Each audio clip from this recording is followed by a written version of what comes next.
Hello everyone, నేను మీ సత్య. అందరూ ఎలా ఉన్నారండి? నేనైతే చాలా బాగున్నాను. మీరు కూడా బాగుండాలని మనస్ఫూర్తిగా కోరుకుంటున్నాను. ఓం నమో భగవతే వాసుదేవాయ నమః. 14 మందితో 14 రోజులు చేసే ప్రయాణం అండి ఇది. ఇంతకీ ఎక్కడికి వెళ్ళిపోతున్నాం అనుకుంటున్నారా? తిరుపతి శ్రీవారి సేవకి బయలుదేరుతున్నామండి.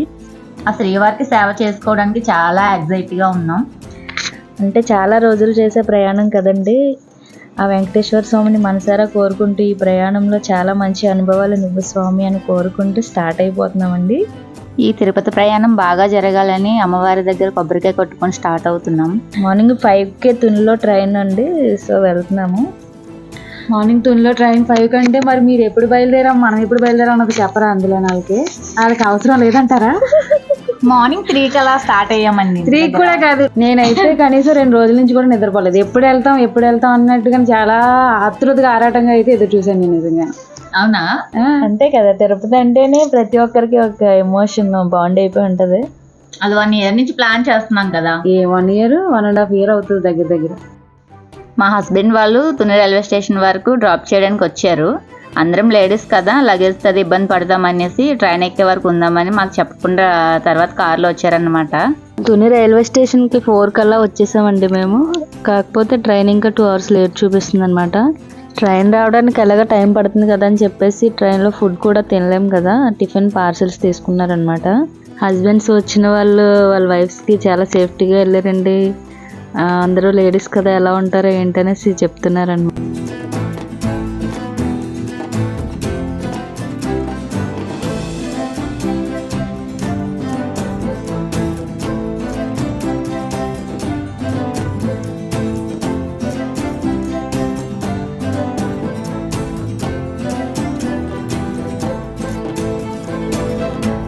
ఇక్కడ చూడండి, బాబాయ్ ఏమో పిన్ని ఎక్కడ కష్టపడిపోద్దని లగేజ్ పట్టుకొని వస్తున్నారు.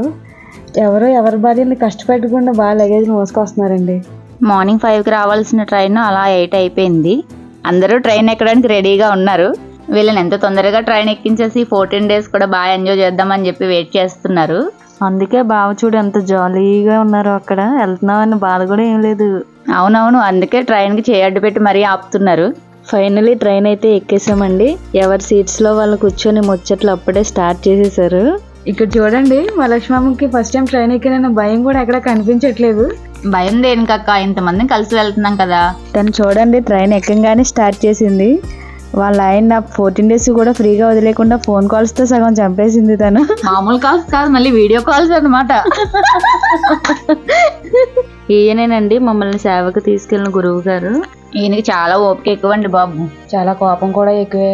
ఆ మాత్రం కోపం రాదా ఏంటి? మనం అంగానే కాదు కదా, మొత్తం 60 మందిని హ్యాండిల్ చేయాలంటే ఆ మాత్రం కోపం వస్తుంది. మరి 2-3 ఆడవాళ్ళు ఒక దగ్గర ఉంటేనే ముచ్చట్లు సరిపోవు. అలాంటిది 14 మంది ఒకే చోట ఉన్నారంటే తిరుపతి వెళ్లే వరకు ముచ్చట్లు కంటిన్యూ అవుతూనే ఉన్నాయండి బాబు.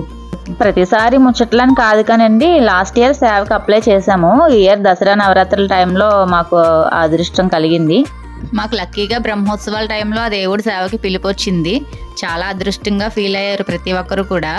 అందరినీ చూస్తే చాలా హ్యాపీగా అనిపిస్తుందండి. అంటే ఇంట్లోనే ఉంటూ పిల్లల్ని చూసుకుంటూ ఇల్లే ప్రపంచంగా ఉంటాం కదా. ఎలా అయినా సరే ఈ శ్రీవారి సేవకు అన్ని పనులు బాధ్యతలు పక్కన పెట్టి డేర్ చేసి 14 మంది ఉమెన్స్ కలిసి వెళ్తున్నారంటే మాటలు కాదండి. అలా మాట్లాడుకుంటూ నవ్వుకుంటూ రాజమండ్రి వరకు వచ్చేసాం. అలా లంచ్ టైం కూడా అయిపోయింది. ఇక్కడ రాజమండ్రిలో మా అత్తయ్య వాళ్ళు ఎక్కారన్నమాట. లంచ్కి ఇక్కడి నుంచి ఫుడ్ తీసుకొచ్చారు. స్వయంగా అత్తయ్య ఫుడ్ ప్రిపేర్ చేసి తీసుకొచ్చినందుకు అందరం చాలా హ్యాపీగా ఫీల్ అయ్యాం. ఇక్కడ చూడండి, పులిహోరని కవర్లో ఎంత నీట్గా ప్యాక్ చేసి తీసుకొచ్చారో, అలాగే దద్దోజనం కూడా తెచ్చారన్నమాట డబ్బాలో పెట్టేసి.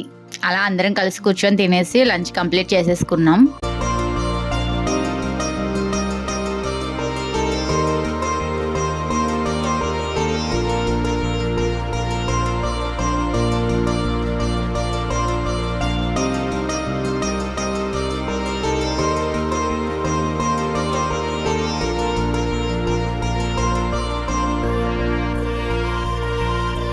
నైట్ అంతా నిద్ర లేదు కదండి, తినేసి అలా కొద్దిసేపు రిలాక్స్ అయ్యాము. వెళ్ళి ఆరాటంలో అయితే లక్ష్మమ్మ 10 రోజుల నుంచి పడుకోలేదండి. ఇంకెళ్ళిన దగ్గర నుంచి పడుకుంటానే ఉన్నది. ఇంకా తిరుపతి దగ్గరలోకి అయితే వచ్చేసాము. ఇక్కడ మా పాటలు చూడండి, పడుకున్న వాళ్ళని ఒక్కొక్కరిని లేపుతూ లగేజ్ అది దించుకుంటున్నాం.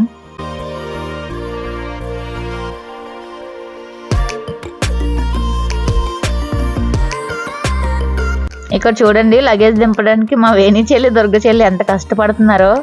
అవునవును, చాలా కష్టపడిపోతున్నారు పాపం. కష్టం కాదా మరి, మనం ఎక్కడికి వెళ్ళినా వెనకాల మామయ్య వాళ్ళు ఉండేవారు, లగేజ్ అది దింపేవారు చక్కగానా. Night 11కి train దిగేసాం. డైరెక్ట్గా విష్ణు నివాస్కి వెళ్ళి ఫ్రెష్ అయిపోయాము. మళ్ళీ ఎర్లీ మార్నింగ్ 2కి అలా యాత్రలు స్టార్ట్ చేసేసాం. నిద్ర లేకపోయినా సరే ఆడవాళ్ళకి ప్రయాణం అంటే ఎంత ఇష్టమో మా వాళ్ళ ఫేస్ చూస్తే మీకు అర్థమైపోతుందండి.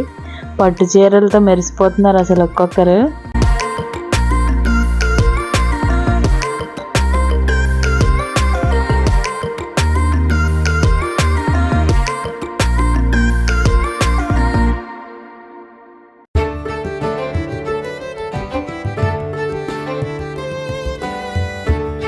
ఈయన మాతో పాటు ఇంకొక 40 మందిని కూడా తీసుకొచ్చారండి.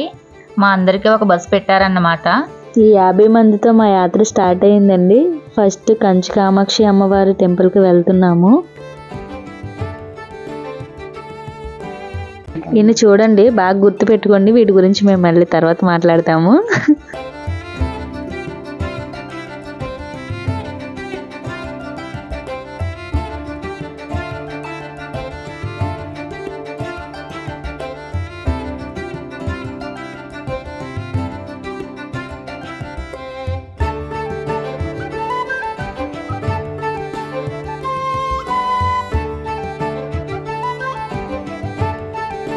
తెల్లవారు మా మొదటి దర్శనం ఆ కామాక్షి అమ్మవారితో స్టార్ట్ అయ్యిందండి.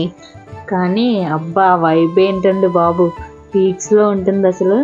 అంటే దేంతో కూడా ఆ ఫీల్ కంపేర్ చేయలేము.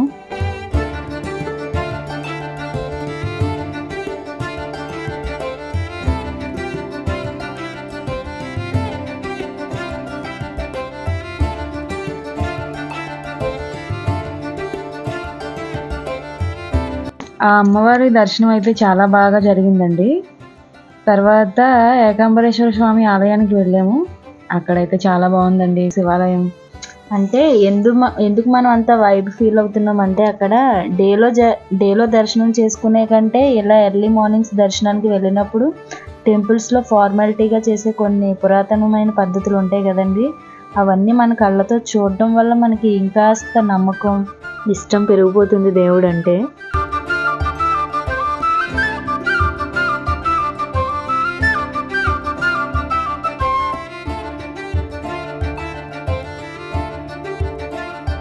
ఈ గుడి లోపల చూడండి అసలు ఎంత బాగుందో. గుడి చుట్టూ శివలింగాలతో ఎంత బాగుందో చూడండి. ఎటువంటి టెక్నాలజీ లేని రోజుల్లోనే ఎంత బాగా కట్టారో మన పూర్వీకులు.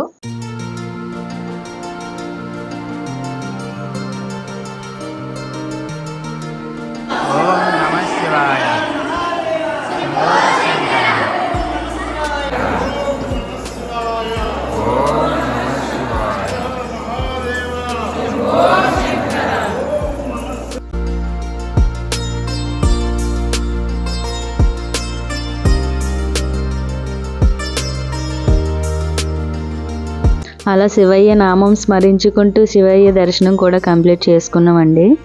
నెక్స్ట్ వరదరాజ పెరుమాళ స్వామి టెంపుల్కి వెళ్తున్నాము. ఇవన్నీ కాంచీపురంలో ఉన్న టెంపుల్స్ అండి, అన్ని దగ్గరగా డిస్టెన్స్లో ఉంటాయి.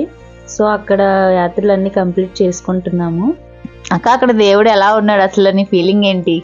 ఏ దేవుడి గురించి అడుగుతున్నాను నువ్వు? అక్కడ వరదరాజ పెరుమాళ స్వామి టెంపుల్కి వెళ్ళాం కదక్క, అక్కడ ఆ దేవుడిని చూడగానే నీకు ఎలా అనిపించింది అసలు? ఎలా అనిపించిందంటే, ఎక్కడున్నాడో స్వామి అనుకుంటూ వెళ్ళామా, తీరా చూస్తే ఏంటంటే నేను ఇక్కడే ఉన్నానని ఆయన మన వైపే చూసి నవ్వుతున్నారా అన్నట్టు ఉంటుంది చూడు. అసలు ఇంకా చూసిన వెంటనే ఇంకా మాటలో చెప్పలేము అన్నమాట. మన వైపే చూసి నవ్వుతున్నారు అన్నట్టు భలే ఫీల్ అనిపించింది కదా. అవును. బల్లి గురించి ఏమైంది చెప్పు దుర్గమ్మ ఒకసారి. చెప్పు బల్లి గురించి చెప్పు ఒకసారి. బల్లి గురించి ఏమైంది, ఈ వరదరాజ పెరుమాళ స్వామిని వెతుక్కుంటూ వెళ్ళి బల్లి ఎక్కడుందో మర్చిపోయి బల్లి కింద నుంచి వెళ్ళిపోయాం అన్నమాట. ఏం చేశారు ఎంతకి? బల్లి దర్శనం చేసుకున్నారా లేదా? అయ్యో ఎందుకు చేసుకోము, అక్కడ వరకు వెళ్ళిన తర్వాత చూసుకోకుండా ముందుకు వెళ్ళిపోయాం, కానీ మళ్ళీ వెనక్కి వచ్చి బల్లి దర్శనం కంప్లీట్ చేసుకున్నాం. కానీ చాలా మంచి పని నడిచింది కదా అక్కడ. చాలా మంచి పన్ను. లాస్ట్ టైం వెళ్ళినప్పుడు అంటే బల్లెలు అక్కడే ఉన్నాయా అన్నట్టు అనిపించింది, మళ్ళీ కొత్తగా అనిపించింది అనమాట. అందుకే మళ్ళీ వెనక్కి వచ్చి దర్శనం చేసుకున్నాం. నెక్స్ట్ అరుణాచల్ శివయ్య దర్శనానికి కూడా వచ్చేసాము. రీసెంట్గానే అరుణాచలం వచ్చాం కదండి ఫ్యామిలీతో పాటుగా. మళ్ళీ ఇంత తొందరగా శివయ్య దర్శనం దొరుకుతుందని అస్సలు అనుకోలేదు.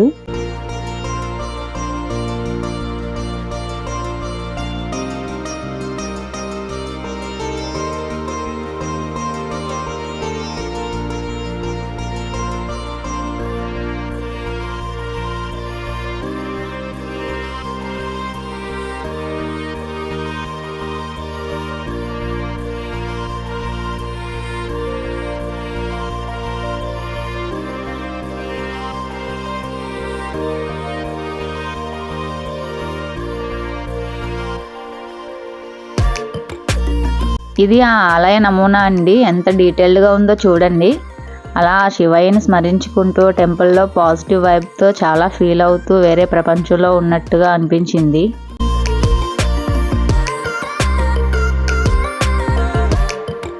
ఫైనల్లీ ఆ శివయ్య దర్శనం అయితే చాలా బాగా జరిగిందండి. నెక్స్ట్ గోల్డెన్ టెంపుల్కి బయలుదేరుతున్నాం.